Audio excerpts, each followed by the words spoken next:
اگر میں آپ کو بتاؤں کہ ایک عام مسافر پرواز تاریخ کے سب سے جرات مندانہ ریسکیو مشنز میں سے ایک بن گئی کہ یرغمالیوں کو غیر ملکی ہوائی اڈے پر ان کی شناخت کی بنیاد پر الگ کر دیا گیا، اور ایک ملک نے اپنے لوگوں کو واپس لانے کے لیے 4000 کلومیٹر دور دشمن علاقے میں پرواز کرنے کا فیصلہ کیا۔ یہ کہانی ہے آپریشن تھنڈر بولٹ کی۔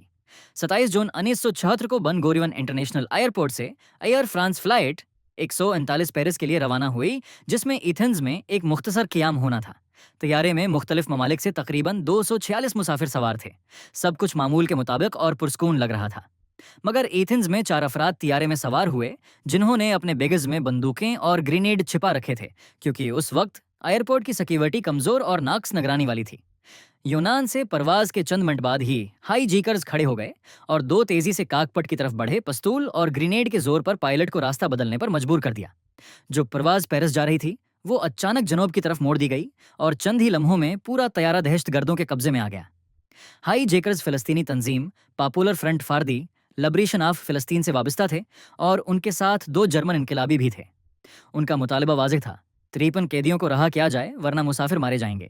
طیارہ پہلے ایندھن کے لیے بن غازی لیبیا میں اتر گیا اور پھر یوگنڈا کی طرف روانہ ہوا، جہاں اس وقت ایڈی امین حکومت کر رہا تھا، جو دنیا بھر میں اپنے سفاق اور غیر متوقع رویے کے لیے جانا جاتا تھا۔ جب طیارہ اینٹبی ہوائی اڈے پر اترا تو یوگنڈا کے فوجی پہلے ہی موجود تھے، جس سے تعاون کے بارے میں سوالات اٹھ گئے۔ یرغمالیوں کو پرانے ٹرمینل میں منتقل کیا گیا اور جلد ہی مزید دہشت گرد شامل ہو گئے، جس سے ان کی تعداد 7 ہو گئی۔ پھر سب سے خوفناک لمحہ آیا۔ اسرائیلی اور یہودی مسافروں کو باقی سے الگ کر دیا گیا، جبکہ غیر اسرائیلی مسافروں کو بعد میں پیرس بھیج دیا گیا۔ تقریباً 100 اسرائیلی اور یہودی یرغمالی دہشت گردوں اور یوگنڈا کی فوج کی نگرانی میں قید رہ گئے۔ اسرائیل میں گھبراہٹ پھیل گئی۔ وزیر اعظم اسحاق رابین پر خاندانوں اور حکام کی جانب سے زبردست دباؤ تھا۔ ہائی جیکرز نے ڈیڈ لائن دی اور دھمکی دی کہ اگر مطالبات پورے نہ ہوئے تو یرغمالیوں کو مار دیا جائے گا۔ مذاکرات پر غور کیا گیا، مگر کئی رہنما خوفزدہ تھے کہ پیچھے ہٹنے سے مستقبل میں ہائی جیکنگ کی حوصلہ افزائی ہوگی۔ اسرائیلی انٹیلی جنس نے آزاد ہونے والے مسافروں سے تمام ممکنہ تفصیلات جمع کی، ٹرمینل کے نقشے کا مطالعہ کیا اور گارڈز کے مقامات کا تجزیہ کیا۔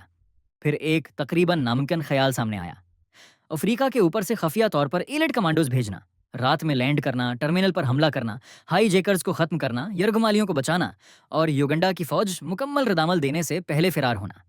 3 جولائی کی رات اسرائیلی C-130 ہرکولیس طیارے بغیر روشنی اور ریڈیو خاموشی کے ساتھ ریڈ سی کے اوپر سے اڑے تاکہ پکڑے نہ جائیں۔